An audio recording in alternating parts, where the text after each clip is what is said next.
Haya, ni siku nyingine ambayo bila shaka Mwenyezi Mungu ametupa afya ya kuweza kuifikia, na kama ambavyo unafahamu muda huu ni muda ambao tunajiunga na kipindi hiki cha ushuhuda, lakini zaidi wewe una nafasi ya kuweza kushiriki na mimi katika kila pengine ambacho nakisikia, na pengine kama una ushuhuda unaweza ukanitafuta kupitia namba 0689114544 ili pengine kama una ushuhuda tupeane utaratibu na mwisho wa siku ulete umndani ili uweze kusikika na kuwafanya wengine kuokoka kwa ushuhuda wako.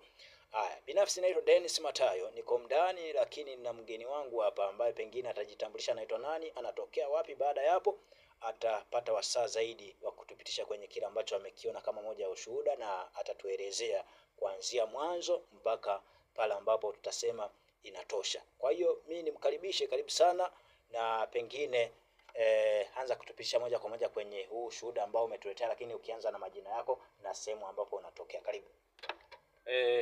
Asante kwa ajili ya muda huu. Nashukuru sana ndugu mchungaji, mtumishi wa Mungu, kunikaribisha kwa ajili ya ushuhuda huu. Asante sana. Bwana Yesu asifiwe. Mimi kwa majina naitwa Juma.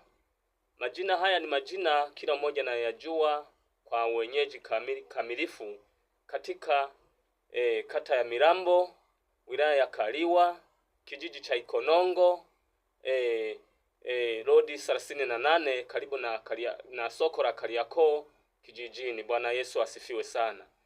Mimi kwa majina yangu nafikiri kila mara mnanitambua na mnaniona, na kazi yangu mlikuwa mnaijua. Kazi yangu kwa tuliokutana nao waliniona wakanitambua mwanzo mwisho. Wengine wakawa wananiogopa kwa sababu ya kazi ya uganga ambayo niliyokuwa nayo. Mimi nilikuwa na mganga wa kienyeji na kila mmoja alikuwa ananitambua. Mtoto wake na Kasubaza 38 Ikonongo. Kwa hiyo ndugu zangu, kwa wale ambao waliokuwa wananitambua nikiwa mganga wa kienyeji, kazi hiyo niliifanya nikianzia miaka 10 na nikaifanya miaka 27, na kazi hiyo nilipewa na mzazi wangu. Baba yangu ndiye aliyenikabidhi kwa ajili ya kunirithisha wakati ametoka Burundi kipindi cha miaka 72, akanirithisha.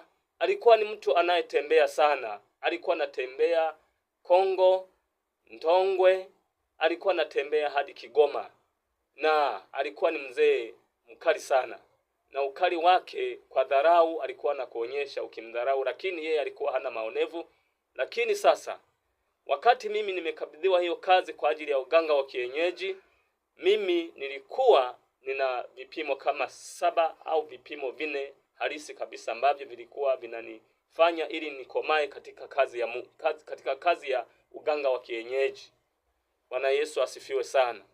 Kwa ndugu zangu, nafikiri mnisikilize vizuri nilivyokuwa mganga na nilivyofikia mwisho tukakutana na Yesu. Mnisikilize vizuri, na mtakaponisikia vizuri na mpokee na myafanyie kazi mtakayoyasikia mbeleni. Bwana Yesu asifiwe sana. Mimi nilikuwa nikitembea hata kwa mguu mara kwa mara. Ukinipita una usafiri wa pikipiki, usijidai umeniacha. Wewe nibebe tu kwa usalama. Ukiacha tunaenda na wewe hadi unanifikisha pale ambapo nimekwenda.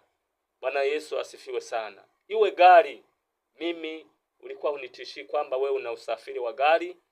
Iwe usafiri wa namna gani, ukiniacha nyuma ulikuwa unanikuta mbele na unashangaa, je, kwa nini nimemkuta mbele na wakati hana usafiri wowote.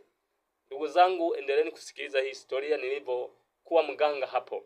Basi ukinipinga kwamba wewe una nguvu, tukibishana ya kwamba siwezi nikaingia kwako, hata kama nyumba ilikuwa ya simenti, hata ilikuwa ya buroko, mimi nilikuwa na kuangalia na kushangaa sana.